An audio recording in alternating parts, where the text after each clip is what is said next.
dikembang, otak di pinggang, minta ditendang, pala lopean, enak dikembang, otak di pinggang, minta ditendang.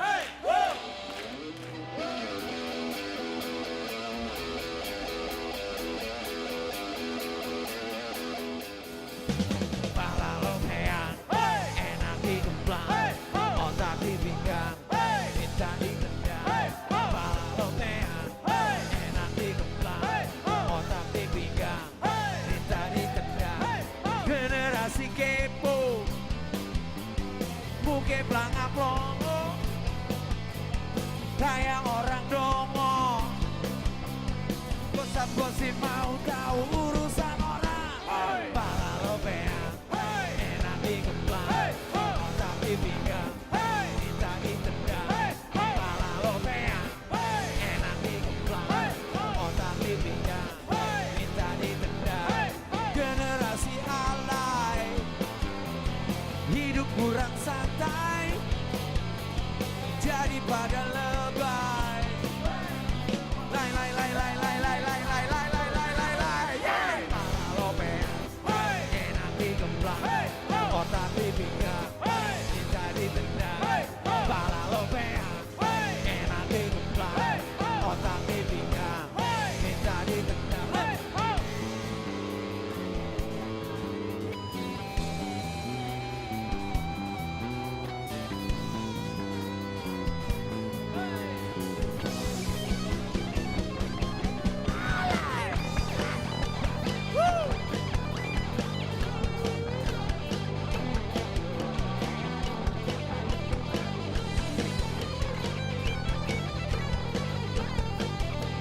Generasi gadget, risetnya di Google, merasa paling bener. Modal kopas langsung di-share, orang dihujat. Pala lopean, enak dikembang, otak di pinggang, minta ditendang. Pala lopean, enak dikembang, otak di pinggang, minta ditendang. Selamat malam. Mari kita panggilkan Bang Andi Noya. Kick in.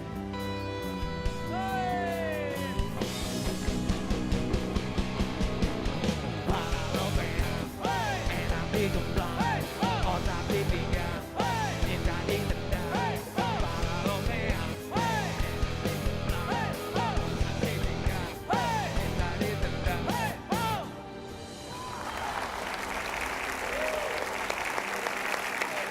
Sekali lagi kita berikan aplaus Slang.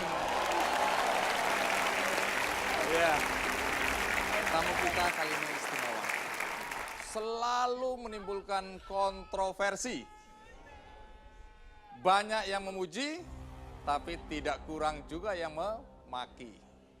Siapa dia? Basuki Cahayapurnama.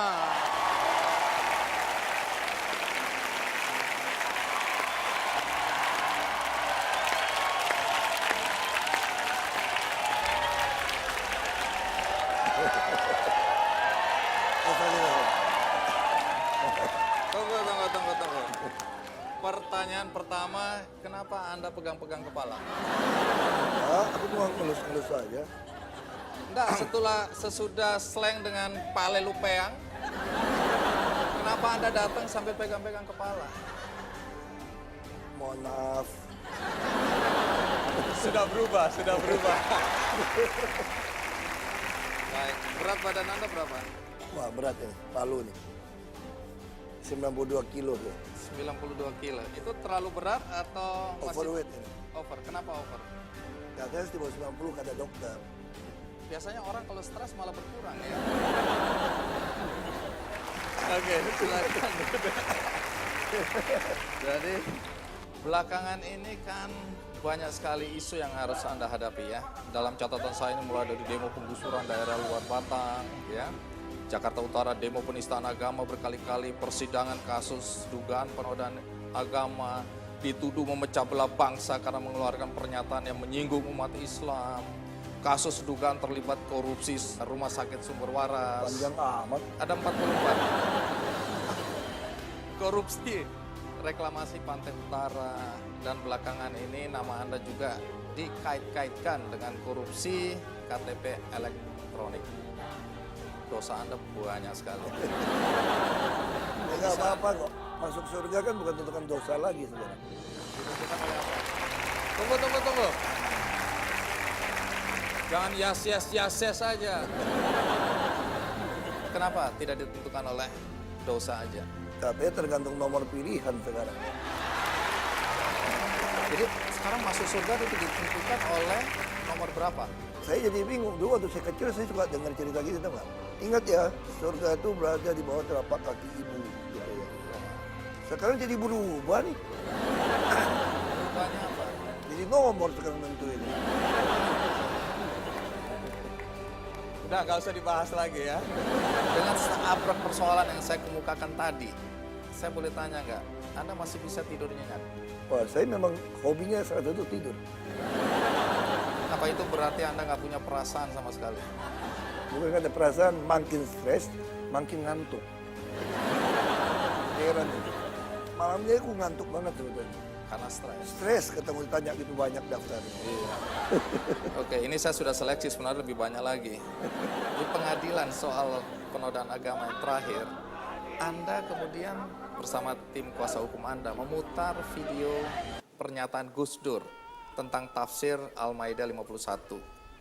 Nanti Anda harus jelaskan kenapa pernyataan Gus Dur itu begitu penting untuk disampaikan kepada hakim di pengadilan tersebut. Tapi sebelum itu kita rehat, ikuti terus Kick Andy.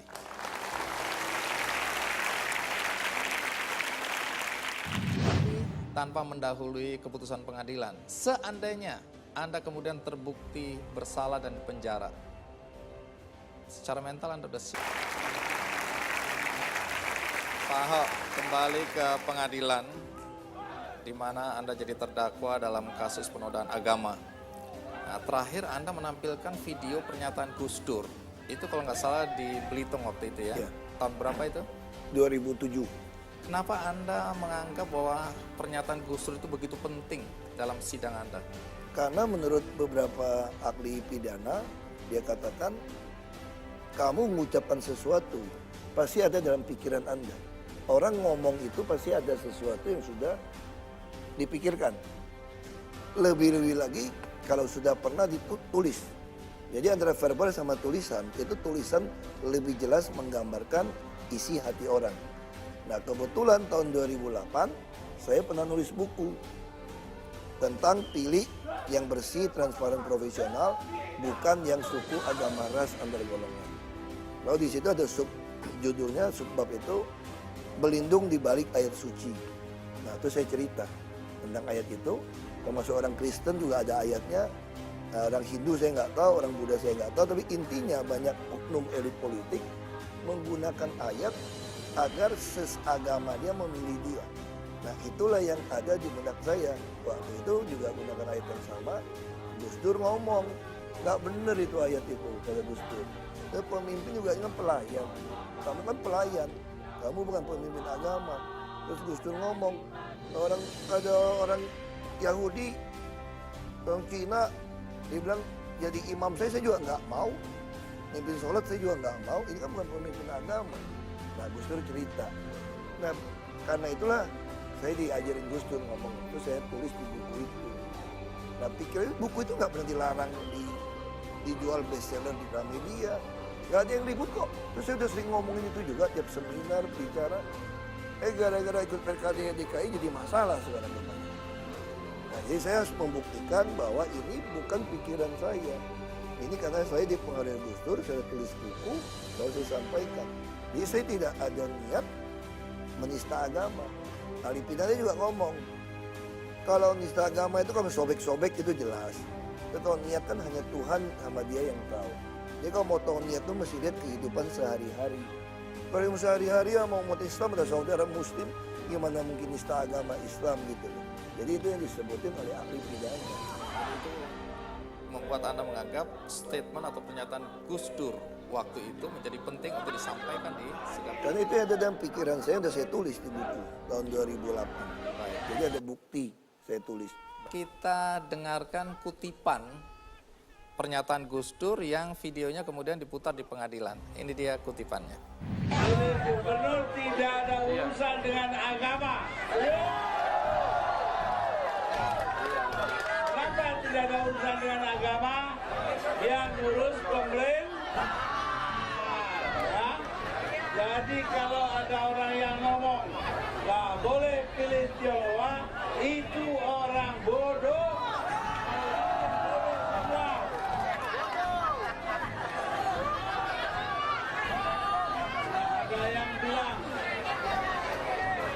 Ada yang bilang bahwa memilih seorang Tionghoa artinya meninggalkan agama kita. Itu pembicaraan orang betul? Betul apa enggak? Ini rakyat semua ngerti. Masa aja pura-pura nggak tahu. Jadi nggak ada urusan agama dan ras dengan soal gubernur. Setuju? Kita pilih gubernur, orang yang pantas jadi gubernur. Orang yang demikian itu nggak pantas jadi apa-apa. Betul? Ada yang bilang kecewa dengan Gus Dur karena sebagai orang Muslim kok dekat sekali dengan orang Kristen, dekat sekali dengan orang Yahudi, tidak mau dekat dengan orang-orang Muslim. Saya bilang kalau Quran mengatakan kita nggak boleh dekat kafir, kafir itu bukan orang Kristen dan bukan orang Yahudi. Maka yang dinamakan kafir oleh Al-Quranul Karim adalah orang-orang yang tidak bertuhan. Ada yang mengatakan orang Kristen dan orang Yahudi tidak akan rela dengan kamu Muhammad sampai kamu ikut agama mereka. Saya bilang ayat ini tidak ada urusannya dengan gubernur. So, Anda semua harus bersama-sama memilih orang yang pandai untuk pemerintahan.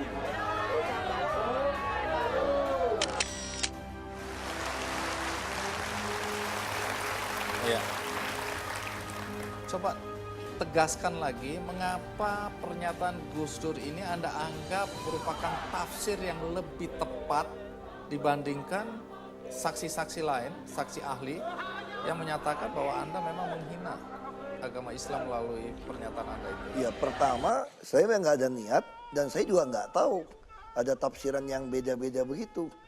Menurut saya seorang Gus Dur, kiai, tokoh dari Pak Hasyim Asar, dari kakeknya, masa aku nggak percaya sama Gus Dur gitu loh. Karena Gus Dur ngomong begitu kan, nggak buat bohongin aja nih supaya dapat menang. Terus saya lihat orang Kristen juga ada, gunakan ayat juga. Galatia 6 ayat 10. Kita harus membantu semua orang, terutama saudara seiman. Jadi artinya apa? Lu kau seiman pilih gua gitu loh. Ini yang membuat bangsa ini nggak maju. Seorang Padang yang hebat pun, yang Muslim, nggak bisa jadi gubernur di Makassar gitu, apalagi di Papua. Orang Makassar yang hebat pun nggak bisa jadi gubernur di Aceh. Jadi ini lama-lama negara ini, kenapa kita pilih hanya masih sesuku gitu loh. Kalau memang orang Palembang pintar hebat, ya kenapa nggak boleh jadi gubernur di Jawa? Orang Jawa yang hebat kenapa nggak memimpin di Gorontalo atau di Papua? Itu pikirnya itu. Jadi itu dasarnya. Awal-awalnya Anda menganggap dan secara terbuka Anda mengatakan kepada publik bahwa Anda merasa kasus Anda ini dipaksakan. Harusnya Anda tidak layak untuk jadi terdakwa dan disidang. Tapi melihat sekian lama Anda bersidang, Anda masih tetap mengikuti dan dengan fisik yang segar. Lalu bagaimana Anda menyiapkan diri untuk menghadapi pengadilan ini? Ikhlas saja udah. Ikhlas itu. Gimana ya? Ada apa ada kemarahan di balik ini semua dalam hati Anda? Kenapa saya ada di sini? Kenapa saya diperlakukan seperti ini? Saya diajarin Pak Habibie. Mesti belajar kayak orang Jawa. Marah, nangis pun diam saja, tetap senyum katanya sekarang. Ya kok tadi datang? Saya datang, harusnya saya langsung ucapin tuh. Sugeng Dalu. Beberapa kali dalam beberapa kesempatan juga Anda menyatakan bahwa Anda yakin Anda akan bebas. Apa betul sampai sekarang ada keyakinan yang kuat? Ya karena saya nggak pernah punya niat untuk menista menodai agama.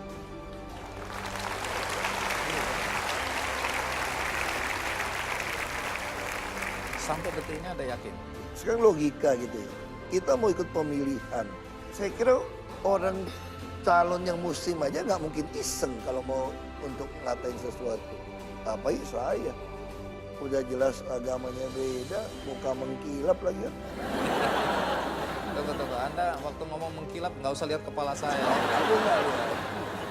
Tapi tanpa mendahului keputusan pengadilan. Seandainya Anda kemudian terbukti bersalah dan penjara. Secara mental Anda sudah siap belum? Ya kita kalau memang Tuhan izinkan ya semua siap.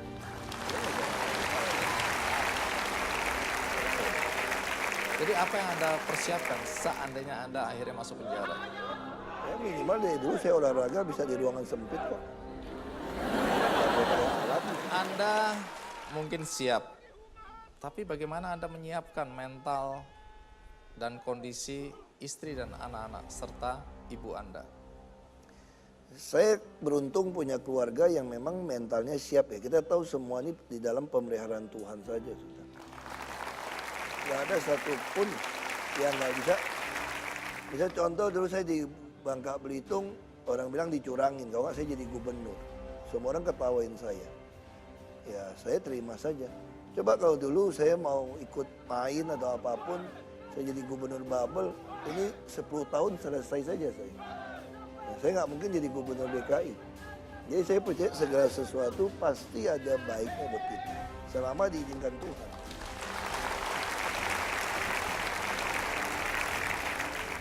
Anda pernah mengatakan bahwa Nelson Mandela itu juga ditahan 27 tahun lamanya keluar jadi presiden. Dan kemudian walaupun Anda kelihatan bercanda, Anda bilang siapa tahu saya keluar penjara bisa jadi presiden juga. Saya selalu percaya bahwa kekuasaan itu Tuhan yang kasih. Tuhan yang ambil, Tuhan yang kasih. Siapapun nggak bisa melawan itu. Ya kan? Banyak orang yang jengkel, marah, ya melihat statement semacam itu.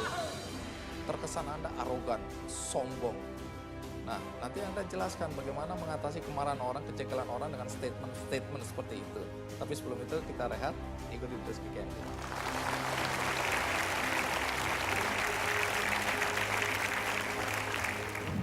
Satu kali andai-andai lagi, kalau Anda disuruh atau diwajibkan atau diharuskan memilih antara Mendagri atau KPK. Pak Ahok, banyak orang melihat kegigihan Anda, kalau nggak bisa dibilang ngotot, untuk menjadi gubernur kedua kalinya. Boleh tahu apa yang membuat Anda bersemangat sekali untuk duduk di posisi itu? Sebetulnya bukan soal semangat ya, ini soal apa ya, sukacita aja gitu ya, bukan bahagia gitu loh. Coba di dunia ini saya ketemu beberapa filantropis yang kaya-kaya di dunia.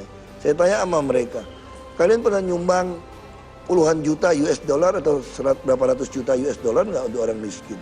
Enggak tuh. 1 juta aja udah iklannya kemana-mana. Kalau punya puluhan ratusan juta dia taruh di fund manager, dikelola uangnya. Untung baru bantu orang miskin.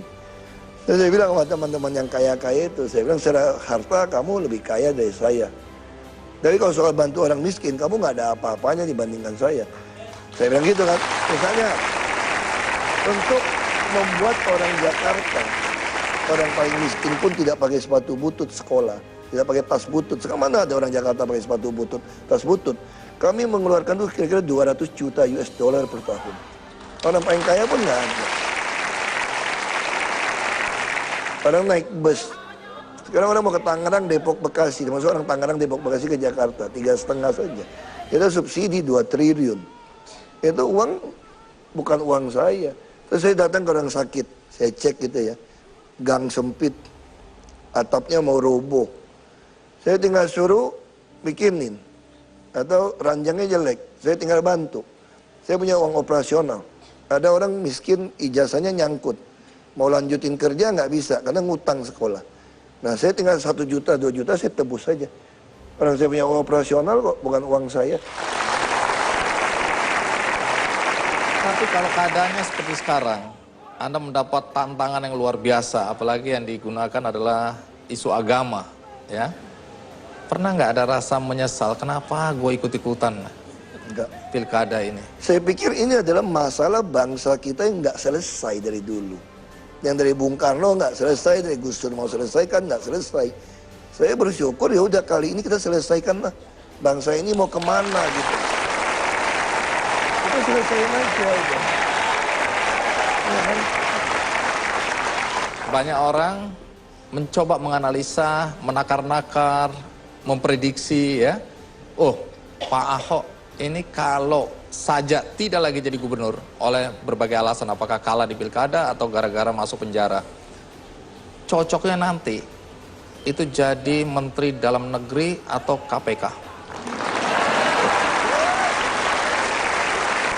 Dan ini sudah mulai jadi rumor sini, Mendagri atau ketua Ini KPK. pikirannya beda sekali sama saya, tau nggak? Yang saya pikirin apa tau nggak? Apa? Selek chicken tau nggak? Aku juga pengen lihat Ahok Show. Wah. Emang gua doanya bisa.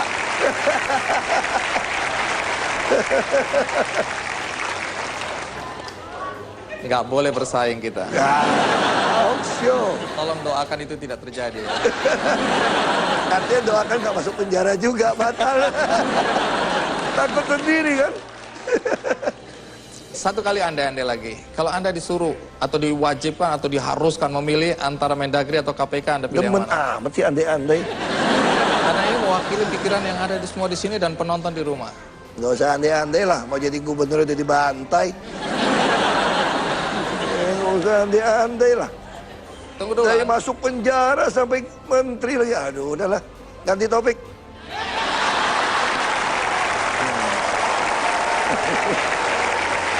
Nah, yang menarik ini ya, ini tidak berandai-andai tapi agak kurang masuk akal, tapi bisa juga masuk akal.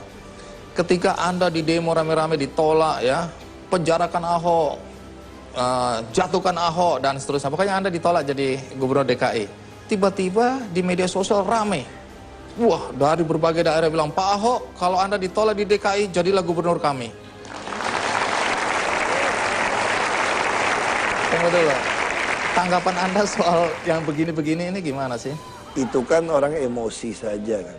Enggak, Kalau kita belum menyelesaikan soal kesukuan, agama daerah, mau kemana juga ribut. Saya mau ke daerah mana juga bilang ribut. Ini kan bukan orang kampung saya. Ini bukan putra asli. Itu yang saya bilang bangsa ini bisa nggak maju. Yang punya kesadaran ini ada berapa persen? Itu yang kita uji sekarang di Pilkada DKI saya kira. Kalau Anda diminta oleh katakanlah daerah tertentu, Pak Ahok kesini kami akan dukung Anda. Menurut Anda itu masuk akal atau tidak? Satu jawaban sederhana aja. Apa itu? Kuda yang baik tidak makan rumput di belakangnya. Tunggu. Kuda yang baik tidak makan rumput di belakangnya. Iya. Yang saya tahu selama ini adalah rumput tetangga lebih bagus dari rumput sendiri. Ini memang otak playboy begitu. Tunggu, jelasin apa makna dari kuda yang baik tidak makan rumput di belakangnya. Katanya gini, ini cerita kuno. Oke, coba cerita jelasin. Tiongkok kuno. Dulu kan nggak ada alat CT scan, ronsen. Jadi kalau waktu anak kuda lahir, mau lihat kuda mana yang baik, yang bisa perang, yang bisa berpacu, itu dites, kasih makan rumput pagi. Nah kuda yang baik itu, kalau dia makan rumput tuh terus maju. Dia nggak pernah balik. Nah kalau yang terus maju, dia liatin rumput di belakangnya lagi tuh. Ini kuda nggak bagus. Anda termasuk yang mana? Aku jadi kuda, aku siapa kuda, bos. Kuda api. Baik, Sebelum segmen ini kita akhiri, ada seorang Romo yang ingin membacakan sebuah puisi yang katanya dibuat khusus untuk Anda dan untuk acara ini. Namanya Romo Beni Susetio. Apakah benar ini puisi yang Anda ciptakan khusus untuk Pak Ahok? Ya, puisi ini sebenarnya untuk semua pemimpin yang punya jiwa merdeka. Oke. Pemimpin yang tidak punya beban masa lalu, tetapi pemimpin yang memberi cahaya kehidupan bagi semua orang. Baik, kalau gitu mari kita dengarkan bersama-sama puisi dari Romo Beni berikut ini. Jiwa merdeka. Jiwa merdeka memancarkan sebersas cahaya putih. Wajah semerbak bagaikan kapas yang ringan tanpa beban. Ketakutannya hanya suara nurani dan nurani itu bergetar dan jiwanya tak pernah padam lawan tirani nafsu keserakahan. Jiwa merdeka tak takut kehilangan takhta dan kuasa. Karena dia merdeka bagaikan busur panah yang menembus jantung hati kelaliman. Jiwa merdeka tunduk pada suara-suara nurani yang bergema di dalam kalbunya. Jiwa itu hanya milik insan yang takut akan Tuhannya. Insan nurani yang memancarkan dalam kalbu setiap insan yang tahu akan Tuhannya. Nurani bergetar dan nurani itu tak akan mati dan tak akan mati karena nurani ada dalam jiwamu.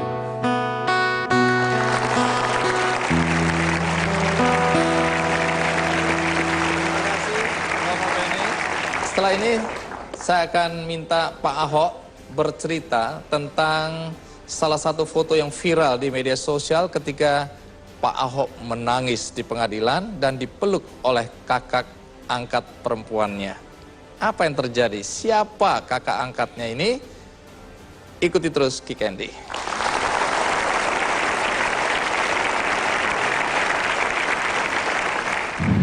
Kami di satu ruangan, kemudian saya sedih lihat adik saya yang saya tahu sebenarnya dia tidak mungkin menistakan. Terima kasih Anda masih bersama saya di acara Kikendi dan tamu kita kali ini adalah Basuki Cahayapurnama atau biasa dipanggil Ahok. Pak Ahok, salah satu foto yang menjadi viral nih di media sosial ketika pengadilan Anda yang pertama. Foto di mana Anda dipeluk oleh kakak angkat Anda. Dan itu komentarnya banyak sekali. Ada yang pro, ada yang kontra. Bahkan ada yang mengatakan itu bukan muhrim lah, macam-macam. Apa yang terjadi waktu itu? Itu saya teringat bapak saya. Dan waktu saya keluar sidang baru saya sadar itu persis tanggal bapak saya meninggal di tahun 97. Ini bapak yang mana? Bapak kandung. Oke. So waktu itu saya teringat bagaimana bapak saya meninggal sebetulnya. Jadi waktu bapak saya sakit, bapak saya itu bangkrut sebetulnya. Waktu menentukan kamar, karena ada stadium 4 kan, untuk ngambil ruang Di rumah sakit? di rumah sakit. Ibu saya tahu saya nggak ada uang, saya baru mulai kerja. Nah itu yang membuat saya itu nangis waktu itu. Nangis? Saya 2 kali dalam umur hidup saya itu nangis yang nggak bisa saya kontrol itu ya waktu bapak saya meninggal dan waktu sidang. Ternyata waktu saya pulang, saya cerita sama ibu saya bilang, kamu lupa ya, ini tanggal 13 itu, 13 kalau saya, ada pas Desember adalah bapakmu meninggal. Oh, saya bilang pantesan bisa ada konflik kayak gitu. Itu yang membuat Anda menangis. Ya, saya teringat itu, peristiwa itu aja. Baik, mari kita lihat adegan tangis tersebut. Berikut ini VT-nya. Ayah saya dengan ayah angkat saya bersumpah untuk menjadi saudara. sampai akhir hayatnya. Kecintaan kedua orang tua angkat saya kepada saya sangat berbekas pada diri saya sampai dengan hari ini.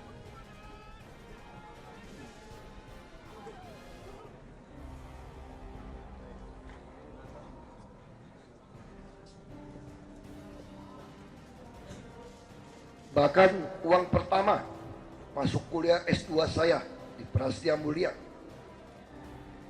dibayar oleh kakak angkat saya, Haji Anata Amir, yang juga hadir di persidangan ini.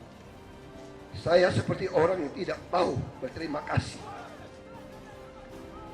apabila saya tidak menghargai agama dan kitab suci orang tua dan kakak angkat saya dan Islamnya sangat taat. Saya sangat sedih. Saya dituduh menista agama Islam. Karena tuduhan itu sama saja dengan mengatakan saya menista orang tua angkat dan saudara-saudara angkat saya sendiri yang sangat saya sayangi dan juga sangat sayang kepada saya.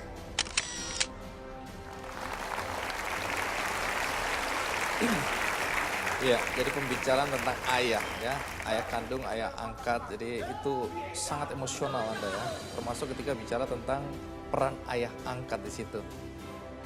Apa yang paling Anda rasakan dari ayah angkat ini sehingga Anda emosional sekali di situ? Ya hubungannya lebih baik dengan kakak-kakak gitu ya. Kadang kan bapak saya tuh selalu pengen silaturahimnya nggak putus. Saya waktu kita kuliah dibawa kan, diingatin. Saya kan bilang sama ibu angkat itu, kita ini saudara dunia akhirat istilah bapak saya. Dia ngomong. Sebagai waktu bapak angkat meninggal pun, bapak saya di Belitung. Bawa pulang dari Jogja waktu itu. Tahun 91 ya. 90. Saya juga harus hadir. Bapak saya telepon. Tuh, bapak meninggal harus datang. Terus bapak saya juga titipin.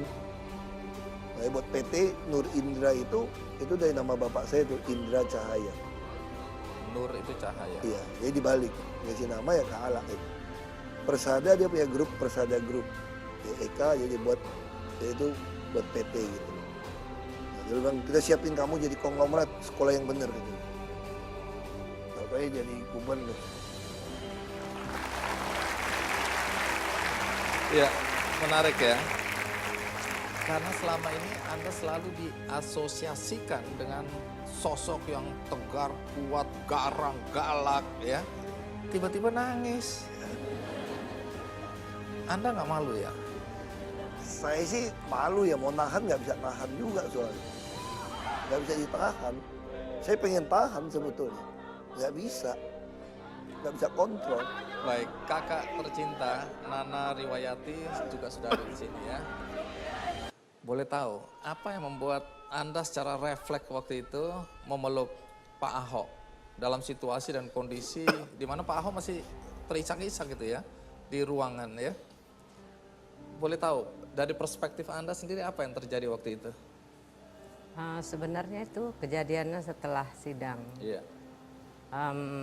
Kami di satu ruangan, kemudian saya sedih lihat adik saya yang saya tahu sebenarnya dia tidak mungkin menistakan. Jadi saya peluk, saya bilang sabar ya dek, kita mesti hadapi semua. Karena saya tahu adik saya ini baik banget, sayang manusia seperti amanah dari orang tua kami. Jadi saya ingatkan kita mesti sabar menghadapi semua. Cuman itu yang saya katakan sama adik.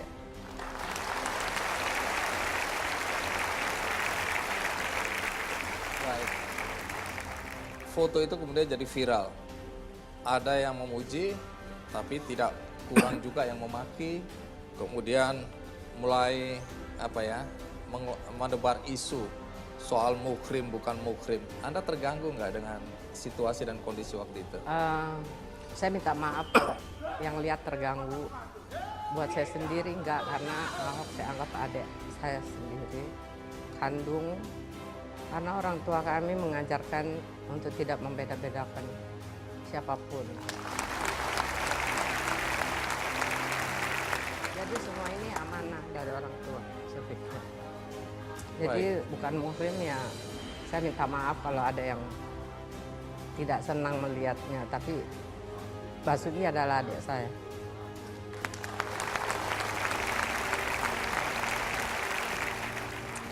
Kalau dari Anda pribadi melihat bagaimana situasi dan kondisi pilkada yang makin hari makin panas ya, makin menurut tanda kutip brutal ya menurut beberapa orang. Kalau Anda pribadi sebaiknya Pak Ahok ini terus terlibat dalam politik atau sebaiknya berhenti? Terus. Kenapa terus? Belum ada pejabat yang seperti adik saya ini.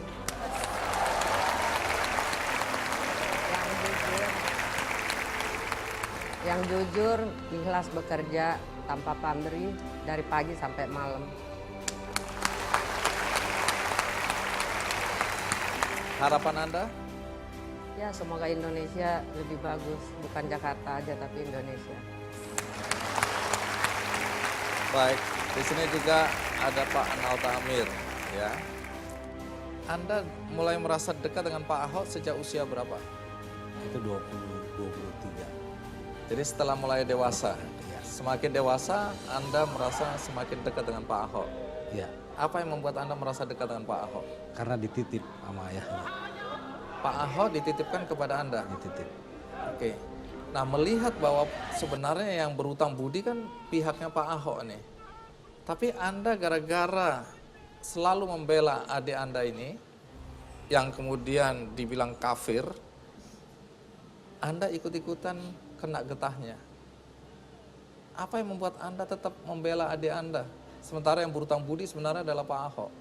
Karena saya melihat terang benderang masalah hubungan manusia, masalah hubungan berbeda agama, kaitan sama tuduhan juga terang benderang bahwa dia tidak menistakan agama.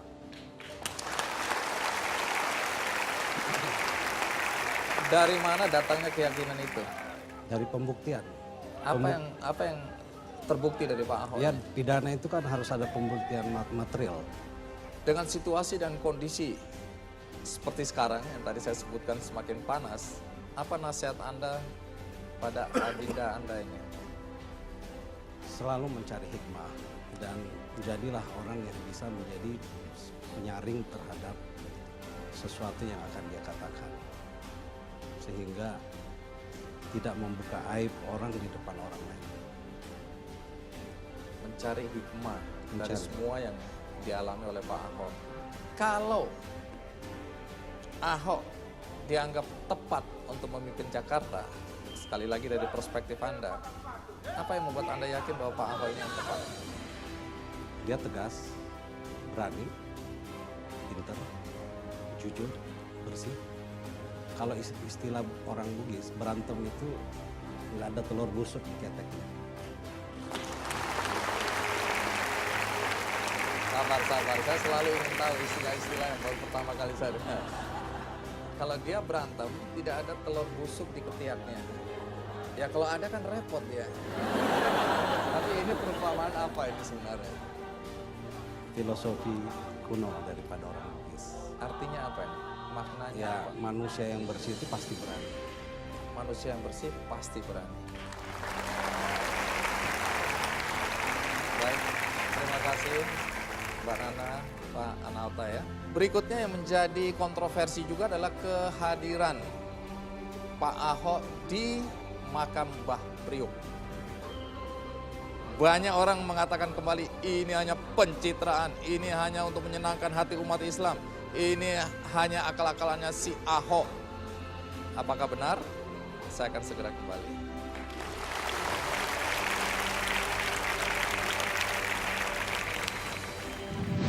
Baik. Jadi Ahok ini punya saudara Habib tuh sekarang.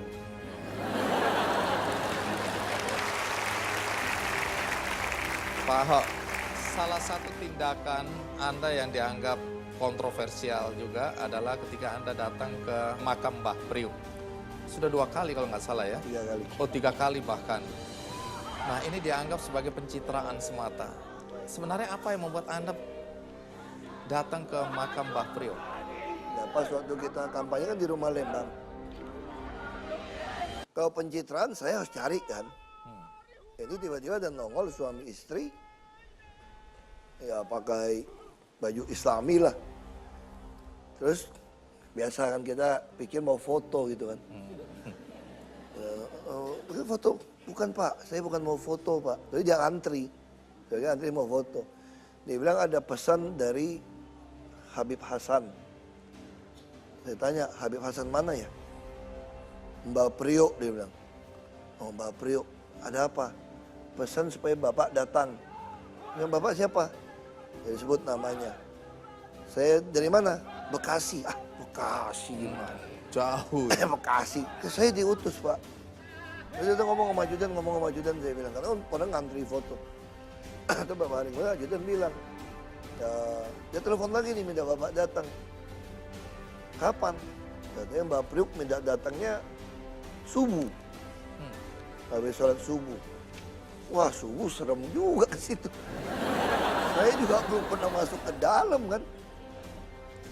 Saya juga kagak kenal lagi.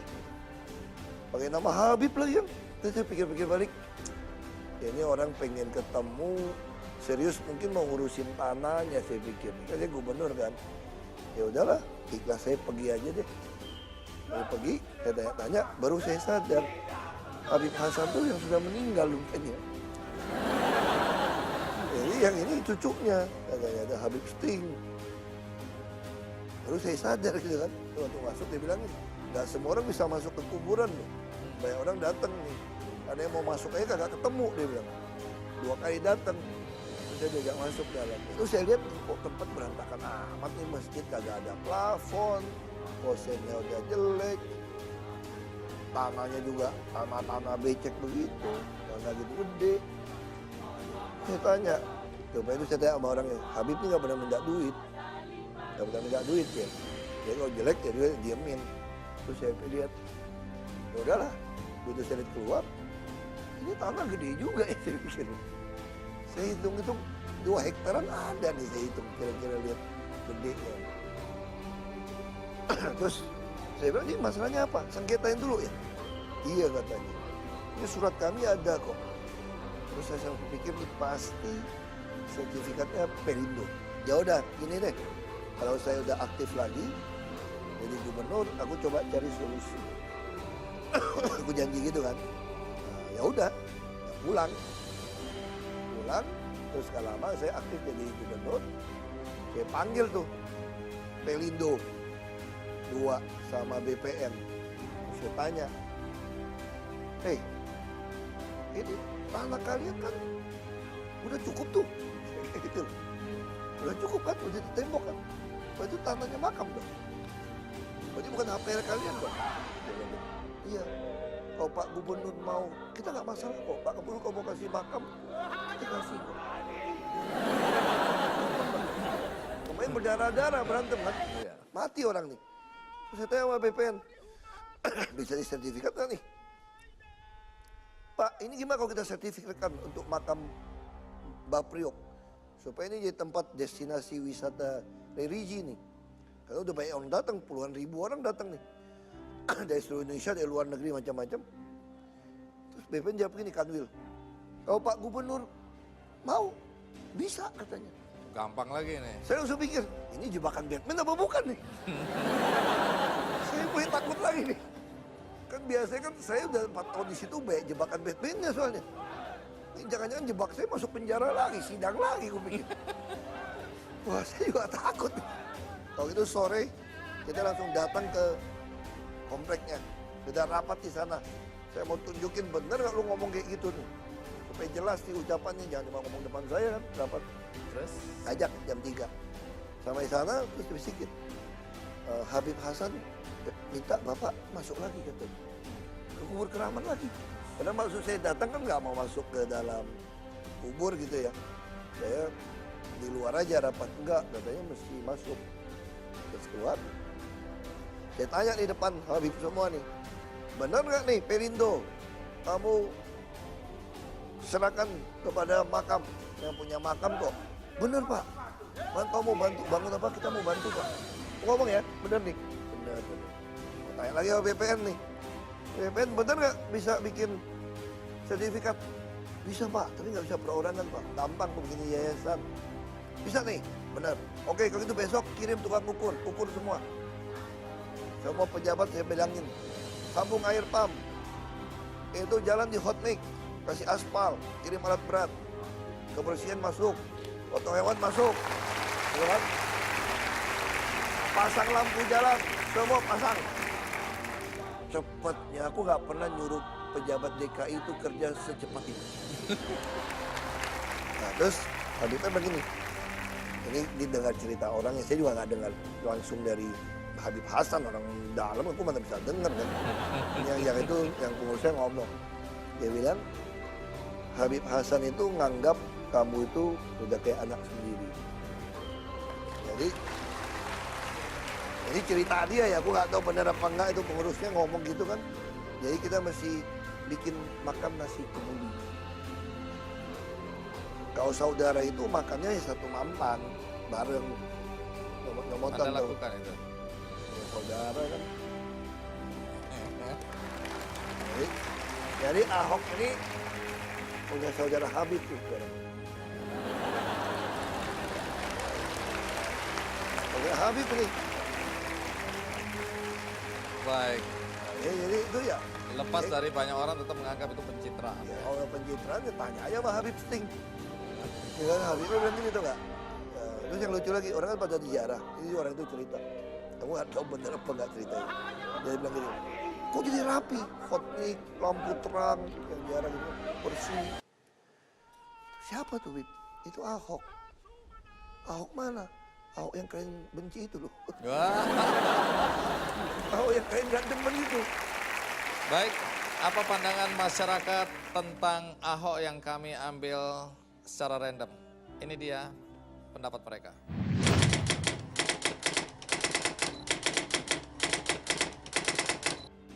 Tegas, terus jiwa yang bekerja keras. Tegas, untuk birokrasinya bagus, di kelurahan, di kecamatan, apa urus ini itu tidak ada pungutan. Temperamental, cerdas, percaya diri, ramah. Menurut saya dia orang yang tegas, pemberani, dan juga idealis. Punya ide-ide yang inovatif deh buat Jakarta. Pinter, cerdik, berani, dan kelihatan hasil kerjanya semuanya ya. Berani langsung apa yang dia katakan ya langsung dia kerjakan gitu. Kalau yang lain kan mungkin apa yang dia katakan nanti. Kalau kinerjanya Pak Ahok sih bagus gitu. Cuman kalau menurut saya kalau buat pedagang kaki lima, kalau saya minta Pak Ahok kalau jadi gubernur nantinya jangan digusur lah, di sinilah gitu aja. Ahok itu orangnya tegas, berpendidikan, dia juga selalu membela rakyat-rakyat kecil.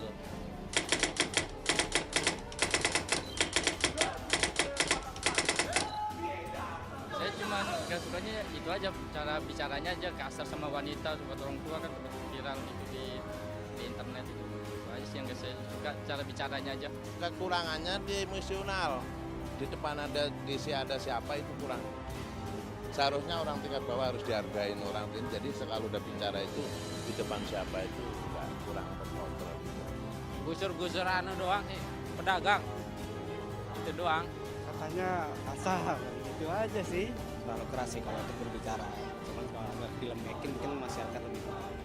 Bicaranya mungkin terlalu ceplas-ceplas ya. Terlalu galakkan. Wah mungkin ya gitu. Yang nyebelinnya kadang dia suka marah-marah sendiri kalau di kantor, kita sering lihat. Terlalu tegas ya, sehingga bahasa-bahasanya itu loh ya. Tapi ini sudah mulai berubah, karena ini kan semua orang perlu ada pembelajaran semua.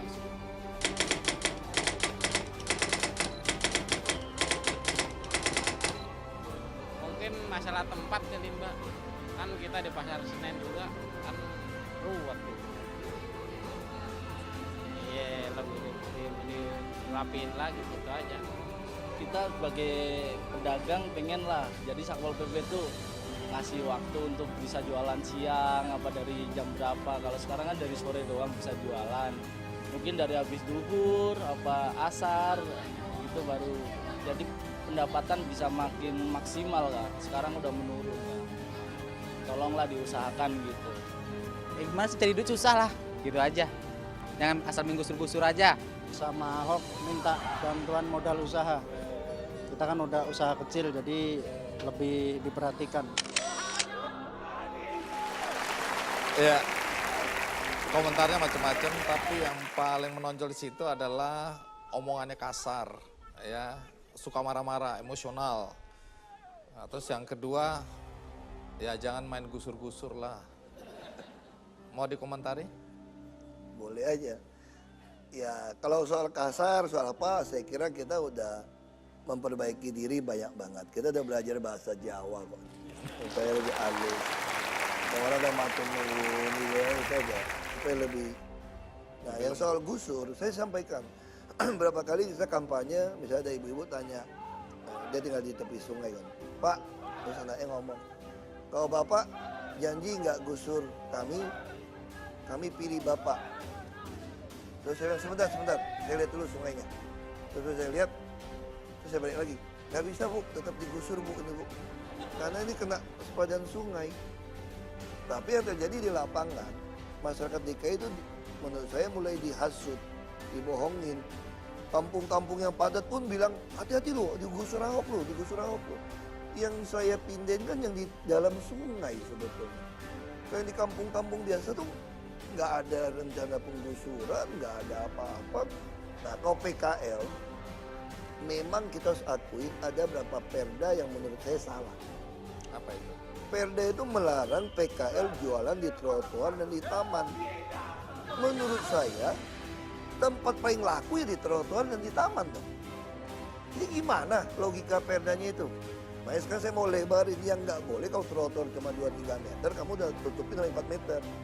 Tapi kalau trotoar sampai 9 meter, kita akan bangun nih. Dari Monas sampai ke Patung Pemuda. Itu ada 7,7 kilometer. Jadi kalau itu kita lagi rapikan, habis MRT itu 9,5 meter.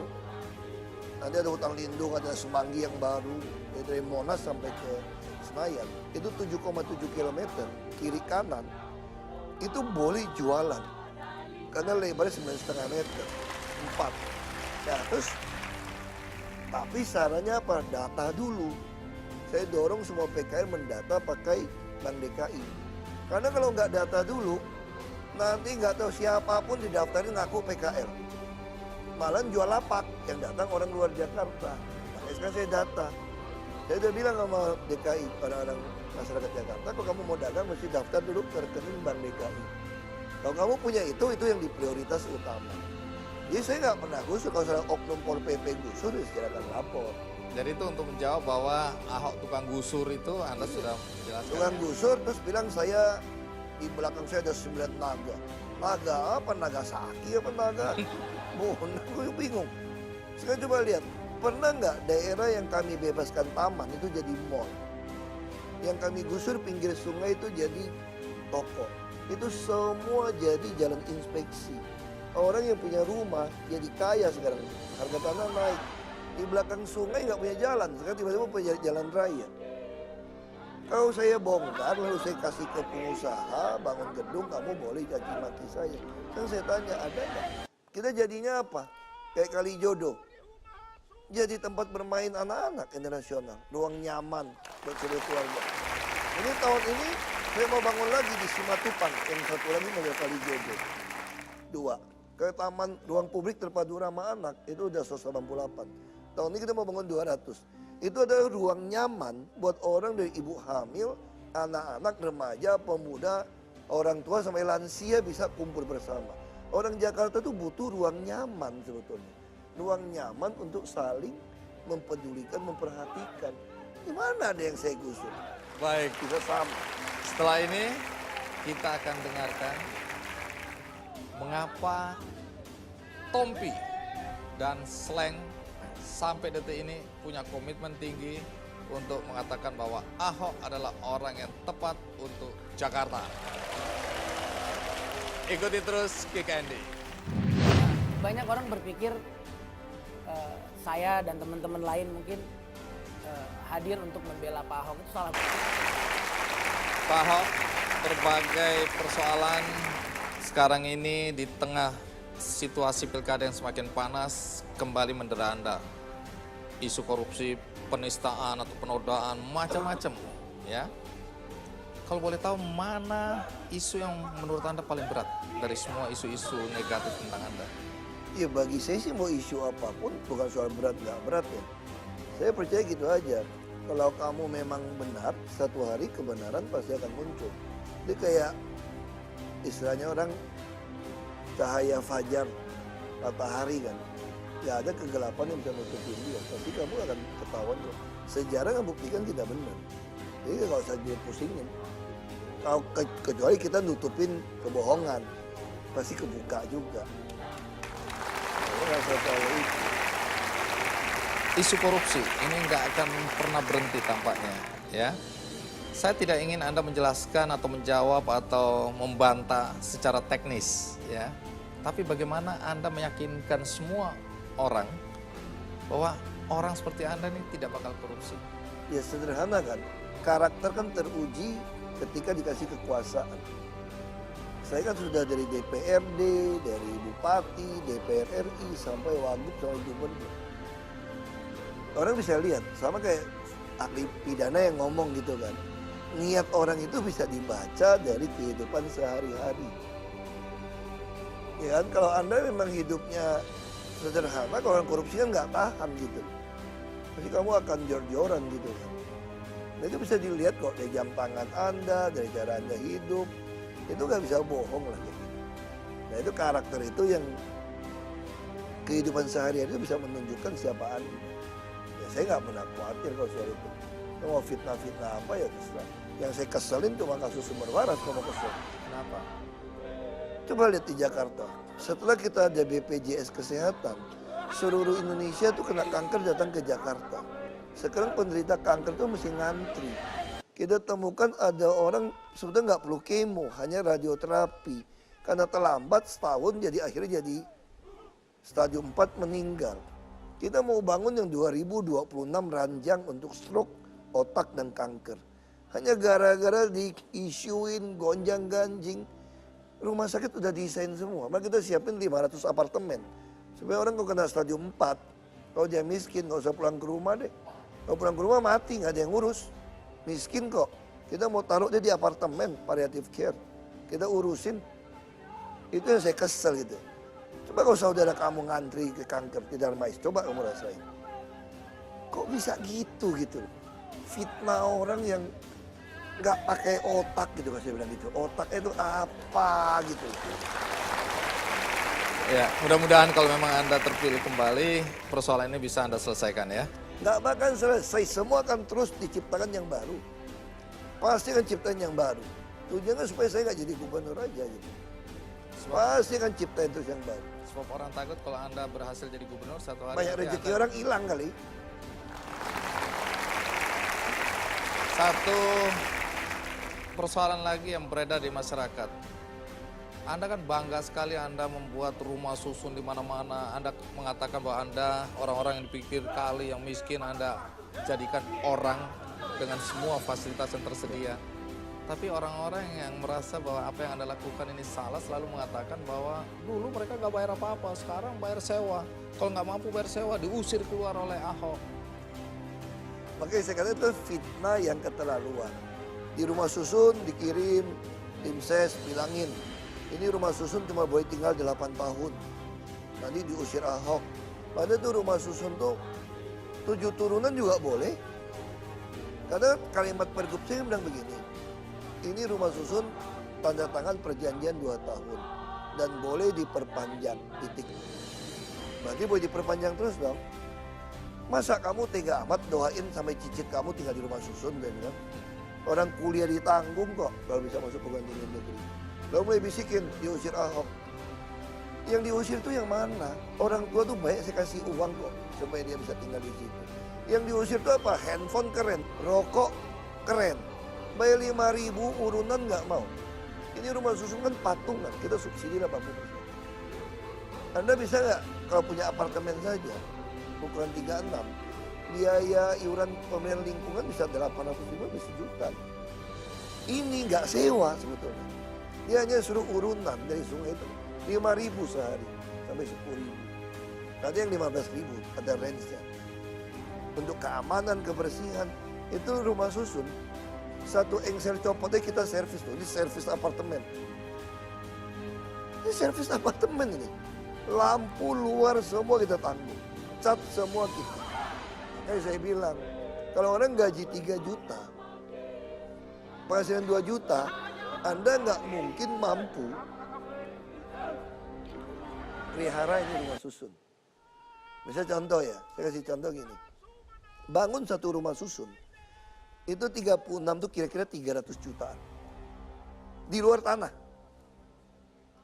Kalau saya mau nakal ini, mau berpikir bukan mendidik ya, saya mau pilkada. Satu unit 300 juta, berantem lagi sama kontraktor, lama lagi kan. Ku bagi aja 300 juta satu unit buat 10 rumah, 30 juta, 30 juta. Semua seneng pasti sama Langsung saya. pilih Anda ya. Dia pilih lagi toh. Dia habis itu dia nggak punya rumah, kacau balau, saya nggak mau tahu. Dia pindah lagi ke sungai sebelah, nanti bayar lagi. Saya lebih untung kasih orang 30 juta sebetulnya. Satu unit 10 keluarga. Daripada saya bangun dimusuhin, difitnah, kasih dokter, kasih apa. Kenapa Anda nggak lakukan itu aja? Karena tugas saya kan mewujudkan keadilan, mau administrasi keadilan sosial. Saya mendidik seperti orang tua sama anak. Itu istri saya bilang, ngurus pemerintah itu seperti orang suami istri menikah.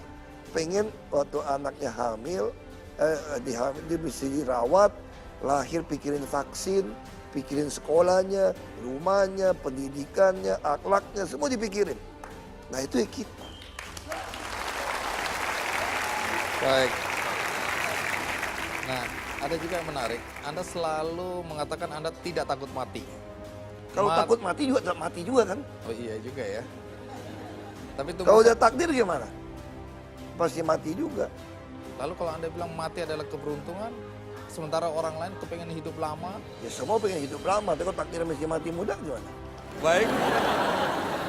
Setelah dituduh kasar, arogan, suka mecatin anak buah, macam-macam. Kalau seandainya Anda terpilih kembali sebagai Gubernur DKI, apa yang akan menjadi prioritas Anda? Jangan dijawab dulu. Kita akan segera kembali. Rumah-rumah jelek, saya nggak mau lihat lagi.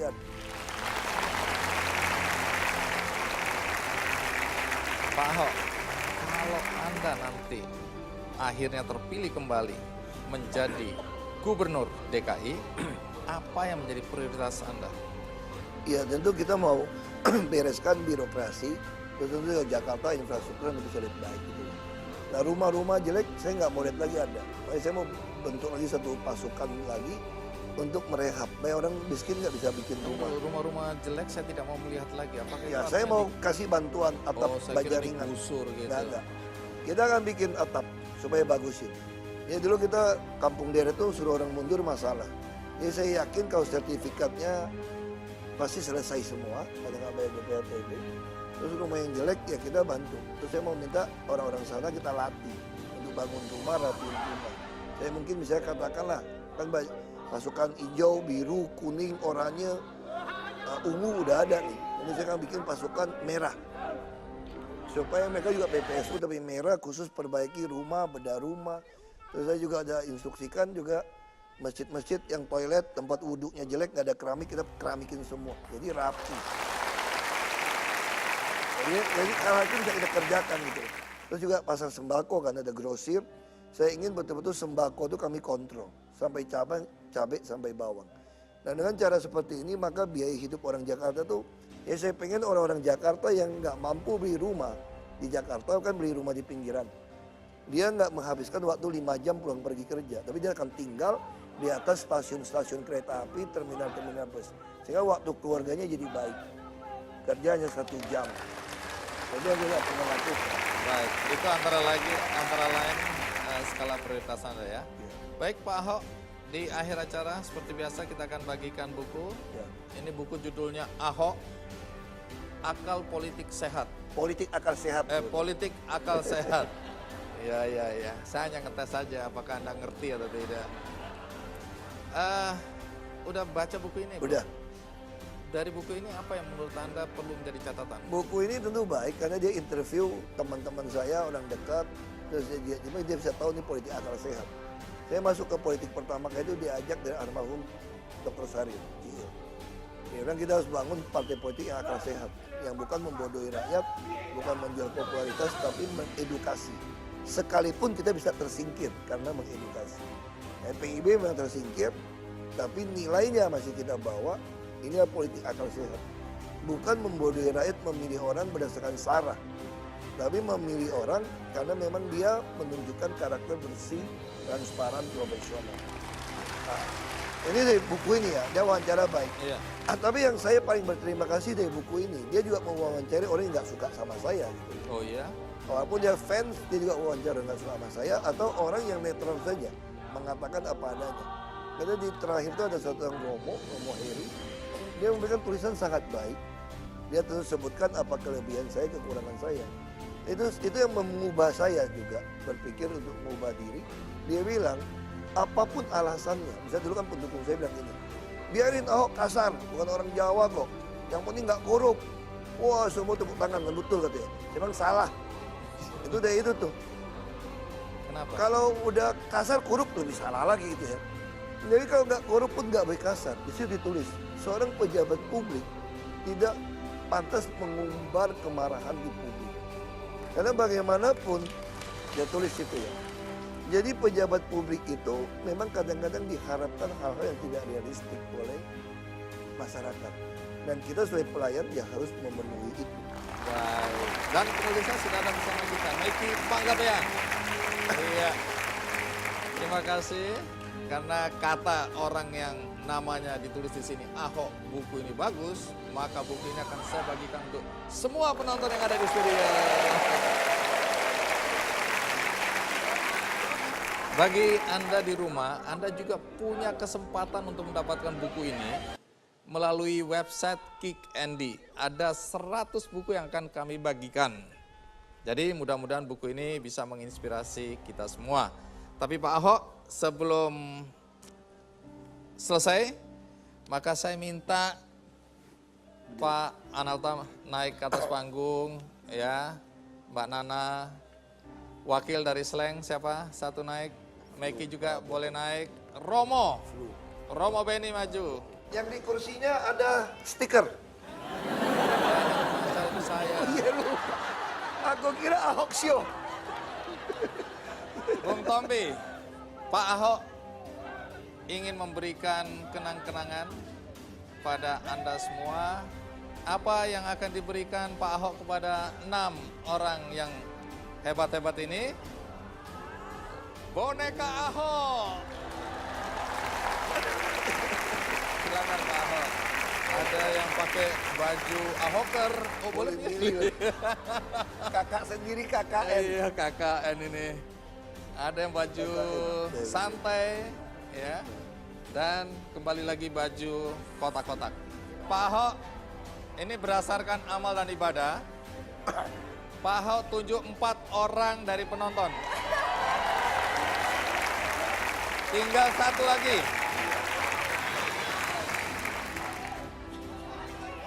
Seperti yang mana? Oke. Tinggal 1. Oh, terserah Pak Ahok. Kata Tompi yang merasa paling cantik.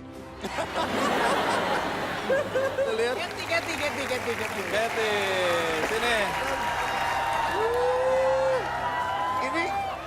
Ini hasil operasi ya? Iya, Operasi ya, sedikit lah.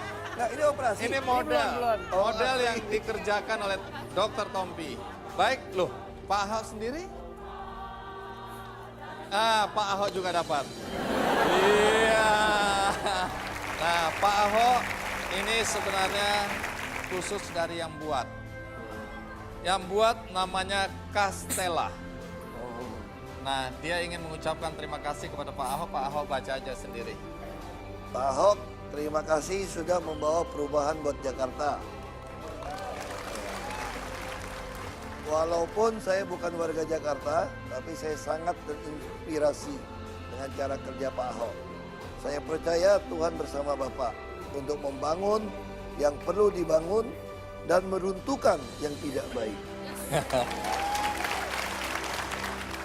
Only you can make it happen, Castella. Baik Pak Ahok, sekali lagi terima kasih untuk kehadiran Anda di sini. Terima kasih juga untuk penonton. Dan kini saatnya kita nikmati satu lagu Slang.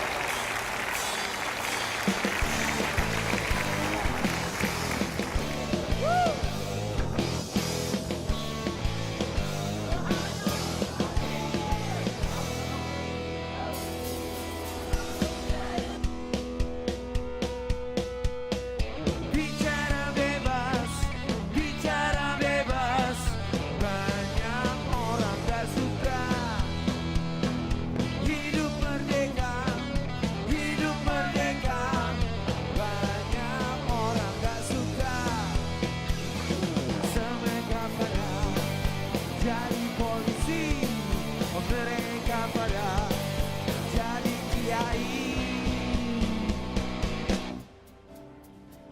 Punya pendapat